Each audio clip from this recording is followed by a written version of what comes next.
Brent, Hey Sam, how are you? I'm doing great. Staying cool.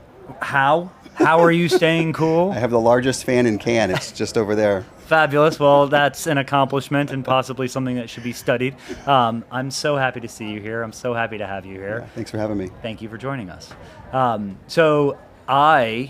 said this to me earlier, and I am kind of amazed just because, I just want to hear about it. This is your first can. My very first one. Yes. What are your thoughts? Is it as advertised? Is it different than you were expecting? It's still obviously early days, but Yeah. tell me about it. Tell me what new eyes see when they come to this incredibly hot land. Yeah. It's a reputation, or it's a festival with a reputation that precedes itself. Yeah. And so far, it's lived up to that. Just walking down the Croisette,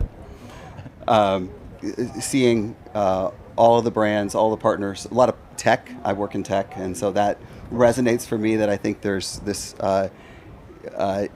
interdisciplinary play between creative and technology these days. Yep. And so far, the content's been really good, and trying to stay cool. That's great. That's great. And so obviously your first time at Sport Beach. Yes. Any early thoughts, reactions? Man, it's a really cool concept. Last year, you guys had basketball. I had seen that on Instagram, and this year, it was golf earlier, but I'm pretty sure it's a soccer pitch. It is a soccer pitch, and there's going to be some viewing parties later. Yeah. So Qualcomm makes a lot of sense in the context of Sport Beach because obviously our deep partnership with Sport. Yeah. But that's not the only thing. It's not just Manchester United. It's not just Formula One and Mercedes. For those who may not know, you recently got into NASCAR. Indeed. And that's kind of a story for you. You started in NASCAR. I did, yeah. What is it like seeing it now at Qualcomm? Yeah, it's sort of a full circle moment. I started my big boy tech career at NASCAR in 2004. I was there for almost 7 years, like a third of my career. Okay. And my first big $1 million project was putting in Qualcomm technologies at 13 different racetracks, doing wireless networking and mobile devices to do print at home ticketing. Yeah. And bringing it back to Qualcomm, that was an extra sponsorship opportunity for us. Right. Was that our sponsors, whoever entitled the race or the venue, could have an extra touch point with consumers right there at the gate. Yeah. So yeah, it's been crazy to see Qualcomm come and sponsor Trackhouse Racing, the number 91 car, as well as Qualcomm Circuit. What a brilliant name for a racetrack. It's awesome. We were just talking about the fact that there's new challenges emerging from racing on a active military base, Indeed. but sounds like it was a very, very successful first race. Sorry Corey that we Hine. brought you here to miss it, but next year. You all make sacrifices. I'm fair. happy to be here. So you've been around technology and sport for a while. My question is, we are so obsessed with things that are changing and things that are emerging and things that are different. Is fandom, in the 20 so years that you've been looking at these things, is fandom any different? Is it changing? Is it evolving? Has it? For me personally, I feel like it's evolved. For people around me, I feel like it's intensified. Interesting. There are some long-suffering Knicks fans out there. Not anymore. Not anymore. Not right? anymore. Knicks in 5. And I think sports has always been a way to bring people together, but it doesn't respect geographical boundaries as much anymore. Yeah. Qualcomm is headquartered in San Diego. We're front of shirt sponsorship for Manchester United. That's across the pond. Yep. And Manchester United fans are all over the globe, from China to India to South Carolina. Yep. And I think that is an evolution of, Knicks fans used to be in New York. That's right. If you were a Clippers fan, you're probably still in LA. Yeah. It's like the metaphor works, but there's some limits to certain things. But yes, I'm so glad you brought up the Knicks casually, because I was going to try to force it in here somewhere, but let's go Knicks. You're a New Yorker, right? Oh, of course. This is the first championship that my children were kind of old enough to take in, and my daughter is now, thanks Knicks, is a core memory. Okay. So it's really nice. Hopefully she doesn't need to wait another 50 years. She's not patient waiting 50 minutes, so I don't know if 50 years is going to work very well. So we should talk about AI. It is so central to everything, but more importantly, it's hugely central to kind of what you do and what you think about. Yeah. As I've come to know you, I've observed that you tend to have a keyhole view into what comes next.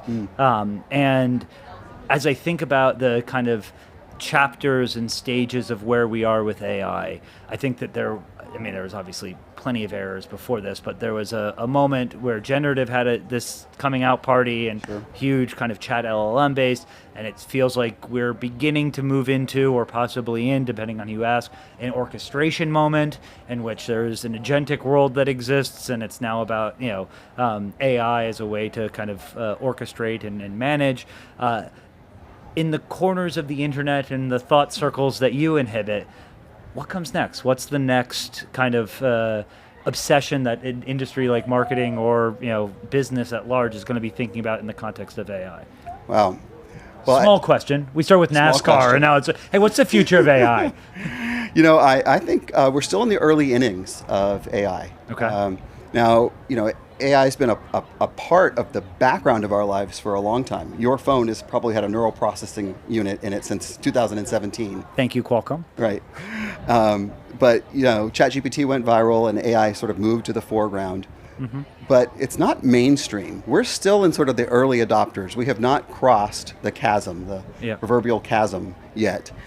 So I think what's next for AI is the mainstreamification. While it feels like it's mainstream for us, a very small portion of the world is actually logging in and using ChatGPT or Claude on a regular basis. So what changes or what happens to get to the mainstreamification? Is it just time? Is it just sitting in? Is it what are the barriers to the mass adoption versus just the kind of tip of the spear adoption? Well, we've got the hardware in place, right? It was talked about. Neural processing units have been out for a long time. So after the hardware comes the software layer. Sure. And we're starting to see that in all of these big giants. The next thing that happens is we've got to figure out the economics. Oh, that detail. Yeah. So, usage is sky high right now. And I suspect that could start to get throttled as the cost of tokens goes back up, because token costs have gone way down. Right. And then Javon's paradox means that then our usage of those tokens has gone way up. Right. And as the venture capital starts to move out and IPO happens, we're going to have some fiscal responsibility expected of both the AI labs and the companies using them. Yeah. So I think we will tighten our belts a bit and learn how to be more token efficient. And that will lead to people hopefully continuing to invest in deploying AI inside of their organizations. So how do we get there, I think, is the ecosystem itself maturing. Yeah.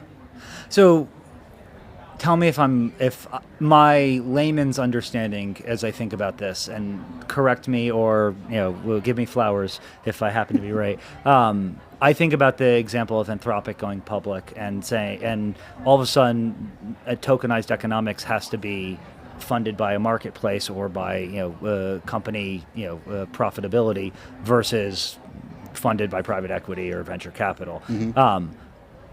How does that affect all of the customers who are bought into an agentic operating model, who are now deeply dependent on a tokenized, do they just get charged a lot more?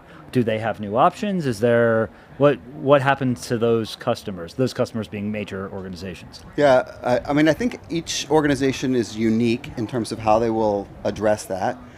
Some organizations are just going to break out the credit card and incur the costs. Some are going to pass the buck on to the customers. Sure. And I think a savvy few are going to look at their architecture and say, which of these things can we do locally with the hardware that's deployed on the PC, on the phone, in the car? And if that AI is happening on my phone, it's not happening in the cloud. Yep. And so the token's not costing the provider any additional money. So I think there's sort of three possible outcomes for any organization. Yes. All right. I think that makes sense. I also think your earlier point of there is going to be an expectation of more model fluency and using the right model for the right job. Indeed. Using Opus 3 at the right moment and not necessarily at all moments. Mm-hmm. What do you think genuinely the industry has wrong about artificial intelligence? That it's smart? Say more. Well, the A stands for artificial, and that's describing the supposed intelligence. Yeah. You know, and I'm an AI optimist. Yeah. I really enjoy what the technology does for me, but it is not actually critically thinking. Right. It's figuring out the probability of something Right. being an outcome, and that is incredibly useful Right. and specific. Right. And Right. so, yeah, I think people imbue, a sense of morality or personality into these models, and they don't have those. Right. And it doesn't really have intelligence. It is, smart in its own way, but it's not truly intelligence. Right. It's a tool. I mean, Yeah. and I think that the old adage of, first we shape our tools, then our tools shape us is a very interesting thing, because there's been a lot of good conversation about how we're shaping the fundamental models. And I think there's going to be a very interesting couple years in which we figure out how the behaviors that are conditioned through the models start reflecting into kind of the patterns in our work and our in our lives. Indeed. Well, thank you for being here. Yeah. Thank you for coming to Sport Beach. I can't wait to see the Quasset with you, and appreciate you. Yeah, cool. Thanks, Sam.